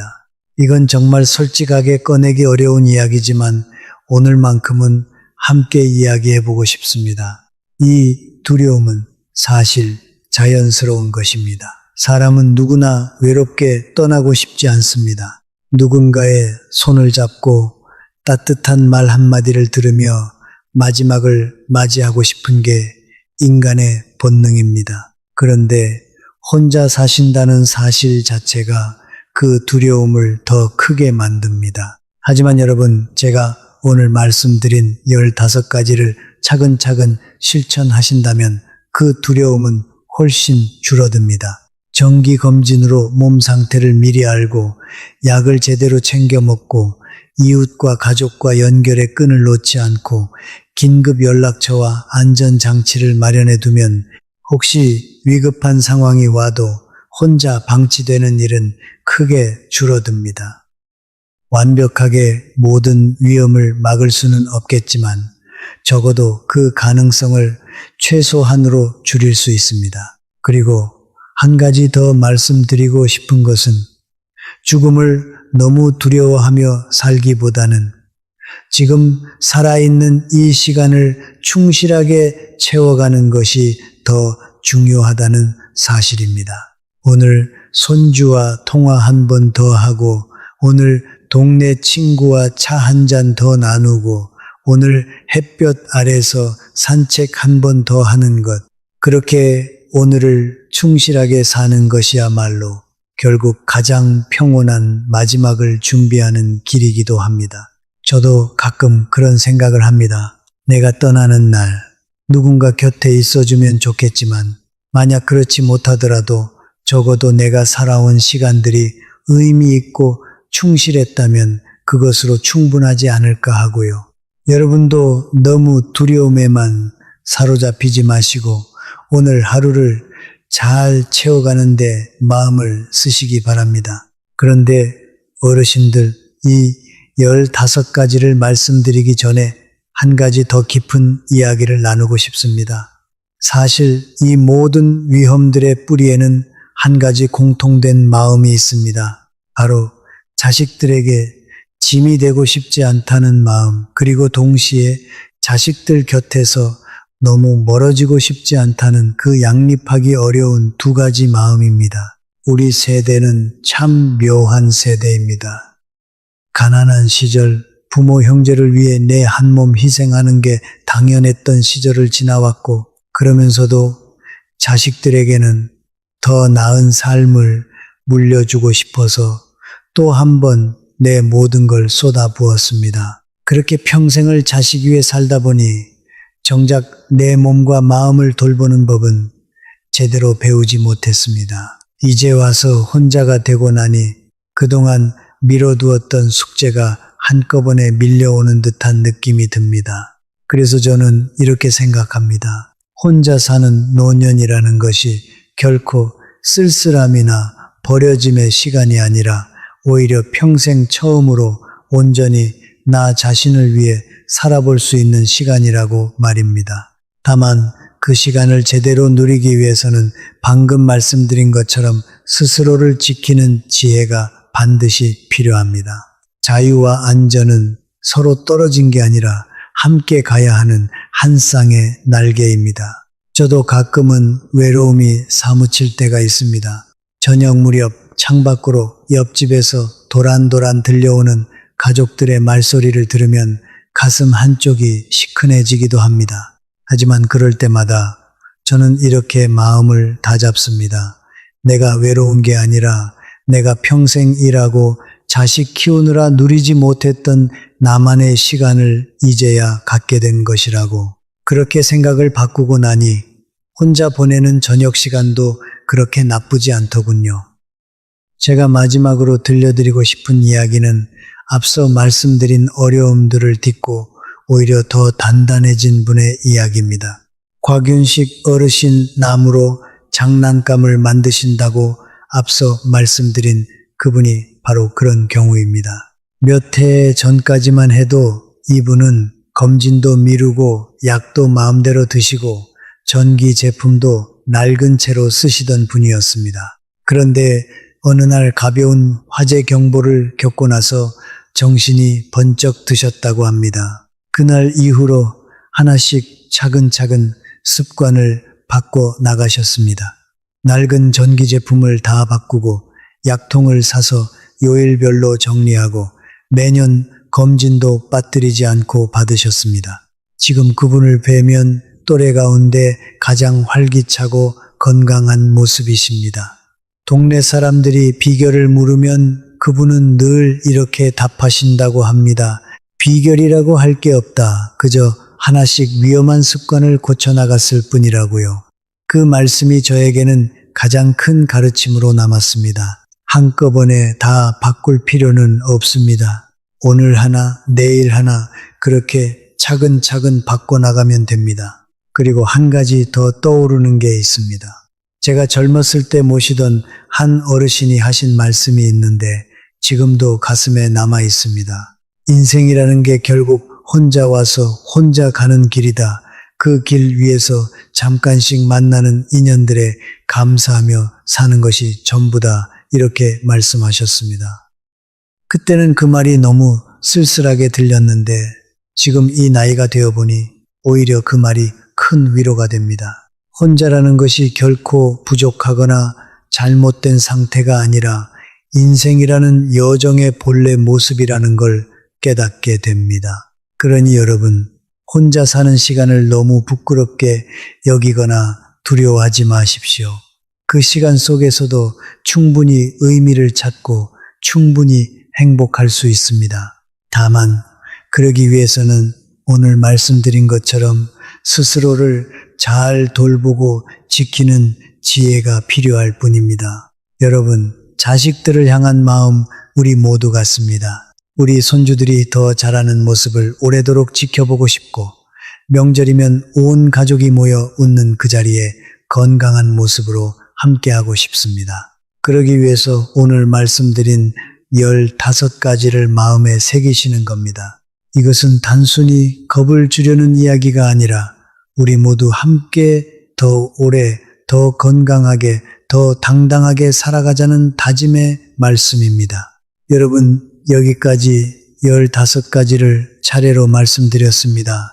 듣다 보니 마음이 무거우셨을지도 모르겠습니다. 혹시 내 모습이 그 안에 너무 많이 비치는 것 같아서 가슴이 철렁하셨던 분도 계실 겁니다. 괜찮습니다. 지금이라도 알았다는 것이 모르고 지나가는 것보다 100배, 1000배 낫습니다. 저는 이렇게 생각합니다. 나이가 들어서 혼자 산다는 것은 결코 형벌도 비극도 아닙니다. 오히려 그것은 인생의 한 구비를 지나며 진정한 자유와 평온을 누릴 수 있는 새로운 기회입니다. 다만 그 온전한 자유를 누리기 위해서는 우리 스스로 자기 자신을 지키고 돌볼 줄 알아야 합니다. 밥 한 끼, 잠 한숨, 약 하나라도 마음을 다해 자신을 챙길 줄 알아야 그 자유가 진짜 자유가 됩니다. 그리고 한 가지 더 제가 꼭 당부드리고 싶은 이야기가 있습니다.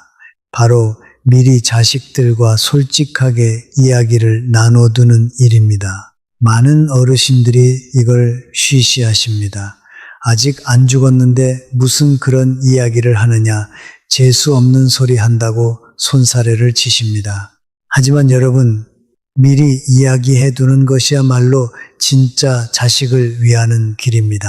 가령 혹시 내가 갑자기 쓰러지면 어느 병원으로 가야 하는지, 평소 먹는 약이 무엇인지, 보험 증서나 중요한 서류는 어디에 두었는지 이런 것들을 자식들이 미리 알고 있어야 합니다. 위급한 순간에 자식들이 우왕좌왕하며 헤매지 않도록 평소에 종이 한 장에 정리해서 알려주시기 바랍니다. 그리고 더 나아가서 혹시 큰 병에 걸려서 회복이 어려운 상황이 온다면 어떻게 하고 싶은지 그런 마음도 미리 자식들에게 솔직하게 말씀해 두십시오. 이런 이야기는 분명 무겁고 꺼려지는 이야기입니다. 하지만 미리 말해두지 않으면 정작 그 순간이 닥쳤을 때 자식들끼리 의견이 갈려서 서로 다투거나 부모의 뜻과는 다른 결정을 내리게 될 수도 있습니다.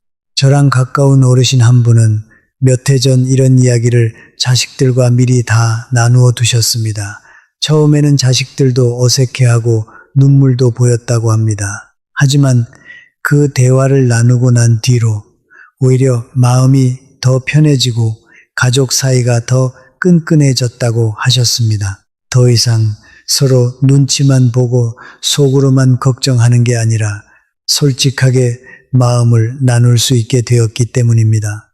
여러분, 이런 대화는 미루면 미룰수록 더 어려워집니다. 명절에 가족이 모였을 때 혹은 편안한 저녁 식사 자리에서 가볍게라도 이런 이야기를 한 번씩 꺼내보시기 바랍니다. 그것이야말로 진짜 효도를 자식들에게 가르쳐주는 길이고 동시에 우리 자신의 마음도 한결 가벼워지는 길입니다.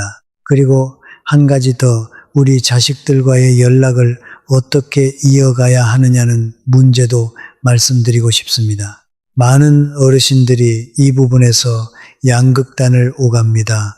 한쪽은 너무 자주 전화를 걸어서 자식들이 부담스러워하고 다른 한쪽은 자존심 때문에 먼저 연락하지 않고 무소식이 희소식이라며 마음을 닫아버립니다.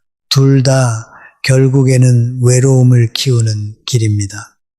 제가 아는 한 부인은 이름이 단영이라는 분인데 이분이 참 지혜롭게 자식들과의 관계를 꾸려가십니다.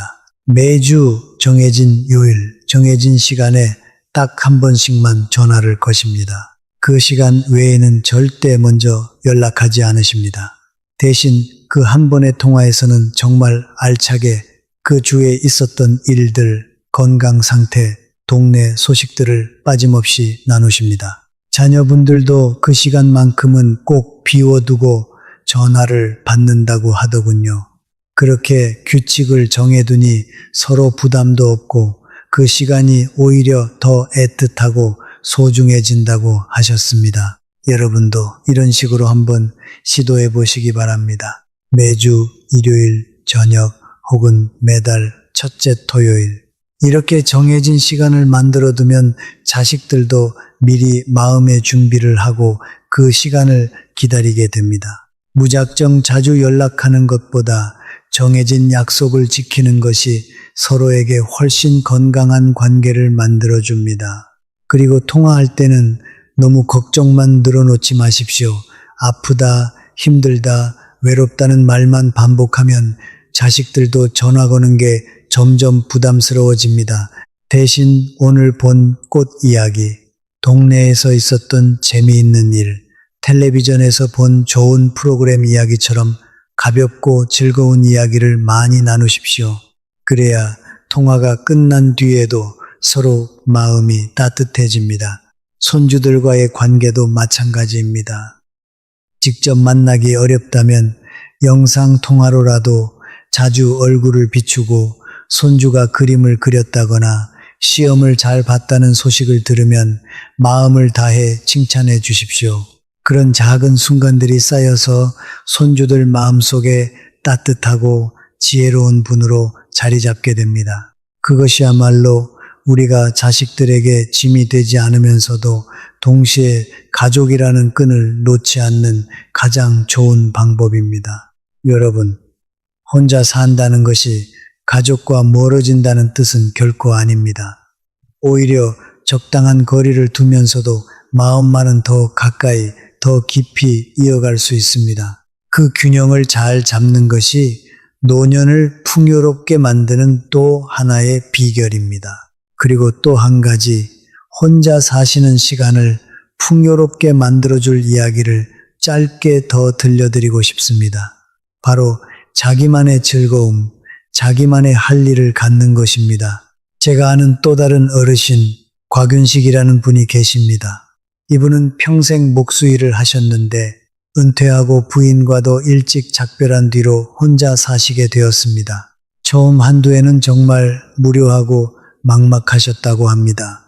그런데 어느 날 마당 한쪽에 작은 작업대를 마련하고 손주들에게 줄 작은 나무 장난감을 만들기 시작하셨습니다. 처음엔 그냥 시간을 때우려고 시작한 일이었는데 점점 솜씨가 늘고 마을 사람들 사이에서도 입소문이 나서 이제는 동네 어린이집에 나무 블록을 만들어 기증하는 일까지 하고 계십니다.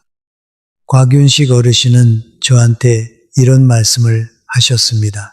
손에 일이 있으니 하루가 짧고 무언가를 완성했을 때 그 기쁨이 얼마나 큰지 모른다고요.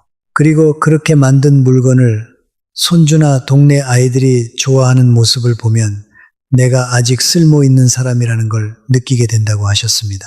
여러분도 한번 떠올려 보십시오. 평생 마음속에 묻어두었던 작은 소망이 있으실 겁니다. 그림을 그려보고 싶었다거나 화초를 더 정성껏 길러보고 싶었다거나 글씨 연습을 해보고 싶었다거나 지금이야말로 그 소망을 펼쳐볼 가장 좋은 때입니다. 거창하게 시작할 필요 없습니다. 작은 화분 하나, 색연필 한 자루, 그것으로 충분합니다. 그런 소소한 즐거움이 있으면 혼자 보내는 시간이 외로운 시간이 아니라 충만한 시간으로 바뀝니다. 그리고 그 즐거움을 손주들이나 동네 사람들과 나누다 보면 자연스럽게 사람들과의 교류도 늘어나고 아까 말씀드린 7번째 항목, 스스로를 세상과 단절시키지 말라는 그 말씀과도 자연스럽게 이어집니다. 모든 것이 서로 연결되어 있다는 걸 여러분도 느끼시겠지요. 비슷한 이야기로 제가 아는 또 한 분, 단영이 부인의 자매 되시는 어른도 떠오릅니다. 이분은 평생 노래를 좋아하셨는데 혼자 사시게 된 뒤로 동네 노래교실에 다니기 시작하셨습니다. 처음엔 부끄러워서 입도 제대로 못 대셨다고 하는데 몇 달 지나니 그 노래교실에서 제일 적극적인 회원이 되셨다고 합니다. 그곳에서 만난 분들과 함께 작은 발표회도 열고 명절에는 다 같이 모여 음식을 나누기도 한다고 하셨습니다. 이렇게 작은 취미 하나가 사람을 만나고 관계를 만드는 통로가 되어줍니다. 여러분도 한번 동네 복지관이나 주민센터에 어떤 모임들이 있는지 살펴보시기 바랍니다. 서예반, 노래교실, 텃밭, 가꾸기 모임, 산책 동호회 이런 것들이 생각보다 다양하게 마련되어 있습니다. 한 번쯤 용기를 내어 문을 두드려 보시면 그 안에서 새로운 인연과 활력을 찾으실 수 있을 것입니다. 자, 이제 오늘 말씀드린 내용을 다시 한번 차근차근 정리해 보겠습니다. 첫째, 정기 검진을 미루지 마십시오. 둘째, 마음대로 약을 드시지 마십시오. 셋째, 아까워서 상한 음식을 억지로 드시지 마십시오. 넷째, 넘어질까 무서워서 물조차 참지 마십시오. 다섯째, 너무 오래 앉아 있거나 누워 있지 마십시오. 여섯째, 낡고 헐어버린 전기 제품을 끝까지 고집하며 쓰지 마십시오. 일곱째, 스스로를 세상과 단절시키지 마십시오. 여덟째, 가족을 향한 원망을 가슴에 끌어안고 살지 마십시오. 아홉째, 자극적이고 부정적인 소식만 들여다보지 마십시오. 열째, 새로운 기술을 거부하지 마십시오. 열한째, 많은 돈을 베개 밑에 숨겨두지 마십시오. 열두째, 무턱대고 돈을 빌려주거나 보증을 서지 마십시오. 열셋째, 문단속을 소홀히 하지 마십시오. 열넷째, 긴급 연락처 목록을 만들어 두십시오. 그리고 15째, 가정용 구급함을 꼭 마련해 두십시오. 이 15가지를 마음속 깊이 새겨두시기를 부탁드립니다. 이것은 노년의 황혼을 지키는 갑옷과 같은 지침입니다. 제 아내 설춘자가 그날 밤 눈물을 글썽이며 물었던 그 질문을 떠올려 봅니다. 혼자 남으면 누구에게 의지해야 하느냐는 그 물음 말입니다. 저는 이제 이렇게 답하고 싶습니다. 우리가 의지할 가장 든든한 사람은 바로 우리 자신입니다. 몸을 돌보고 마음을 다스리고 작은 위험들을 미리 막아두는 그 모든 노력이 결국 우리를 지켜줄 가장 큰 의지처가 됩니다. 그리고 그렇게 자신을 단단히 지킬 줄 아는 사람이야말로 자식들에게도 짐이 되지 않고 손주들과 더 오래 손을 잡고 함께 걸을 수 있는 사람이 됩니다. 그리고 한 가지 꼭 말씀드리고 싶은 게 있습니다. 오늘 제가 들려드린 하태수 어르신, 용필순 아주머니, 좌현묵 친구 이런 분들의 이야기는 결코 먼 곳의 남의 이야기가 아닙니다. 우리 주변에 어쩌면 우리 자신의 미래 속에 그대로 숨어 있을 수 있는 이야기입니다. 저는 이 이야기들을 들려드리면서도 마음이 무거웠습니다.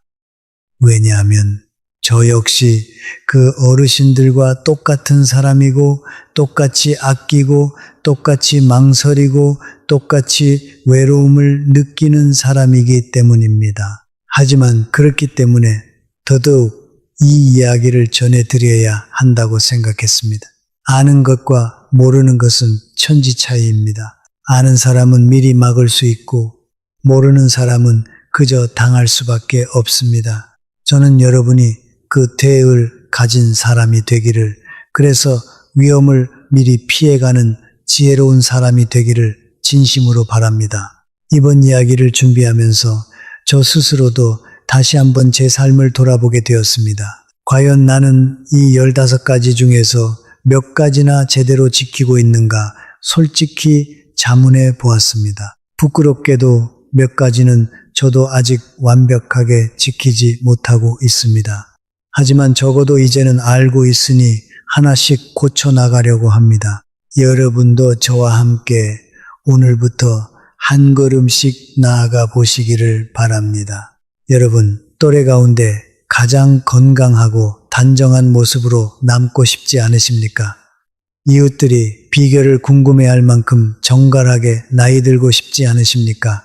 그 시작은 작은 습관 하나를 바꾸는 것에서부터입니다. 오늘 말씀드린 15가지 가운데 단 한 가지라도 지금 이 순간부터 바로 실천해 보시기 바랍니다. 약통 하나를 사는 것, 물 한 잔을 더 마시는 것, 긴급 연락처를 적어 벽에 붙이는 것, 그 작은 한 걸음이 여러분의 남은 인생을 훨씬 더 안전하고 평온하게 만들어줄 것입니다. 오늘 제가 가슴속에서 길어 올린 이 이야기들이 여러분의 노년에 작은 보탬이 되었기를 바랍니다. 혹시 지금 들으시면서 내 이야기와 비슷하다고 느끼셨거나 마음속에 풀어놓고 싶은 사연이 있으시다면 부디 아래에 댓글로 남겨주시기 바랍니다. 이 사람 늘 이 자리에서 여러분의 이야기를 한 줄 한 줄 정성껏 읽고 마음에 담아두겠습니다. 우리 같은 처지의 벗들이 서로 마음을 나누다 보면 그 무게가 한결 가벼워지고 결코 혼자가 아니라는 걸 느끼실 수 있을 겁니다. 저는 이 이야기를 마치면서 다시 한번 제 아내 설춘자가 했던 그 질문을 떠올려 봅니다. 혼자 남으면 누구에게 의지해야 하느냐는 그 물음, 사실 그 질문에는 정답이 하나가 아닐지도 모릅니다. 우리는 가족에게 의지하고 이웃에게 의지하고 동시에 우리 자신에게 의지합니다.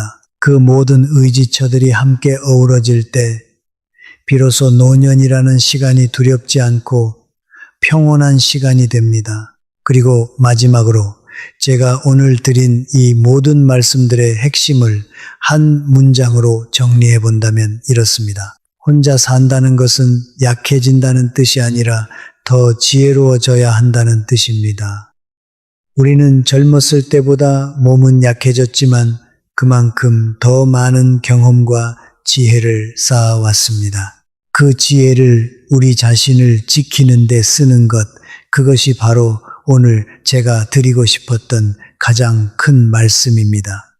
여러분, 오늘 하루도 무사히 보내셨다면 그것만으로도 충분히 잘 하신 겁니다. 너무 큰 걱정에 짓눌리지 마시고 오늘 말씀드린 것들 가운데 딱 한 가지만이라도 천천히 차근차근 실천해 나가시기 바랍니다. 그리고 오늘 들으신 이야기가 마음에 깊이 와닿으셨다면 부디 아끼지 마시고 좋아요 한번 눌러주시고 가까운 벗들과 자녀분들께도 이 영상을 나눠주시기 바랍니다. 어쩌면 그 작은 손짓 하나가 누군가의 노년을 위험에서 건져낼 수도 있는 일입니다. 저는 앞으로도 이런 자리를 통해서 우리 세대가 함께 겪는 고민과 지혜를 나누고 싶습니다.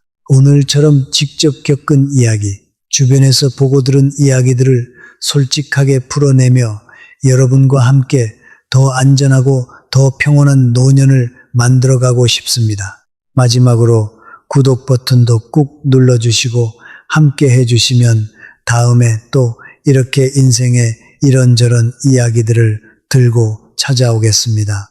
그러면 새로운 이야기가 올라올 때마다 곁에서 알려드릴 수 있을 것입니다. 오늘 나눈 이야기들 무겁게 느껴지셨을 수도 있지만 결국은 모두 여러분을 향한 진심에서 나온 말씀입니다. 자식들에게도 못다 한 말, 이웃에게도 차마 꺼내지 못한 속내, 그런 것들을 오늘 이 자리에서 대신 풀어내고 싶었습니다. 다시 한번 여러분 모두 늘 평안하시고 몸도 마음도 단단하시기를 바랍니다. 오늘도 끝까지 들어주셔서 진심으로 감사합니다. 다음에 또 다른 이야기로 찾아뵙겠습니다.